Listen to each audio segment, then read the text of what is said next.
Isang pinagpalang araw sa ating lahat. So, ngayong araw is September 15, 2024. So, ngayon is ipagpapatuloy lang natin yung ating nasimulang series ng ating devotion. So, bago natin ipagpatuloy yung ating series is muli muna nating balikan yung naging series natin last time para sa mga bago lang na tagapanood at tagapakinig ng ating devotion. So, una pala is gusto ko nang batiin ng isang maligayang kaarawan ang aking magulang na ang nanay ko na nagdiriwang ng kaarawan yun. So, ang wish ko lang is healthy living. Ayun, kailangan maging malakas pa yung katawan is kasi yayaman pa kami. Yung talagang bibigay ko yung mga gusto nila, suklihan ko yung mga gusto nila. So, ayun po. And ang series tinakay natin last time is 7 pillars to complete trust in God. So, yun, kailangan yung pagtitiwala natin sa Diyos is complete. Hindi pwedeng kulang, walang labis, walang kulang. Is maganda pala kung may labis. Kasi, ang Diyos ay may tiwala sa atin kahit na tayo ay sobrang makasalanan. Pagkatiwala natin ang Diyos kasi ang Diyos is meron na siyang plano para sa atin. Kumbaga pag may hiniling tayo is hiling natin sa Diyos. Kailangan pagkatiwala natin sa Diyos na masusugan niya or mapapabay niya yung gusto natin basta may tiwala tayo sa Kanya. So yun po, ang series na rin natin yung araw is tinakatay natin ng isang buong linggo, and yung series na yan is may kakipat na topic kada araw. So kaya ayun, yung series natin balikan natin.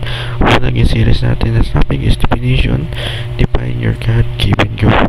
So i-define natin kung ano nga ba yung given goal na binigay sa atin ng Diyos. Pangalawa, planning. Paano natin maalam. Kumbaga step by step natin tuntuparin. Number 3, make daily progress. So step na yun is kaya may progress tayo sa araw-araw. Di pwedeng nakatunga nga lang tayo or hindi lang natin ano mangyayari. So number 4, overcome the big 3. Kumbaga dapat gawin natin yung big 3, yung pangatlong unang nasabi.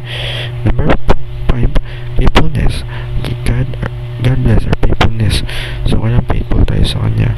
Number 3, excellence. Aim hard for the most high. So mag-aim na tayo ng pinakamataas kasi hindi man may bayad to. And sa ngayon is present. Practice the present of God. And sa last, ngayon na series natin. So, kailangan nasa present natin ng Diyos. So, may verse na talakay natin yung araw is Exodus chapter 33 verse 14 to 15. So, dito, sumagot ang Panginoon, ako mismo ang sasama sa iyo at bibigyan kita ng kapahinganan. Sinabi ni Moses sa kanya, kung hindi mo ninyo ako sasamahan, huwag ninyo lang po kaming palisin sa lugar na to.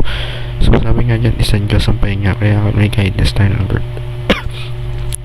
So para lumako natin talakayin tayo lumako sa ating katuruan, we must hope only under God's favor. So kailangan ang gagawin natin or sa tayo is naka-according kung ano nga ba yung kagustuhan ng Diyos sa atin. Kasi ang Diyos ang napala ng lahat at di tayo pabayaan ng Diyos. Number 2, we must access to God empowering presence. So nasa presence tayo yung ni God. Kumbaga presence ni God is di tayo pabayaan as may guidance tayo, and ayun ay papuntahan sa success. And sa last, we seek God present as ultimate goal. So yun yung ultimate goal natin, yung God. Define your God-given goal. So ayun, kung kailangan may present natin ng Diyos, hanapin natin yun. So ilang para sa araw na ito na may natutunan tayo sa pakinig at panood. God bless the world.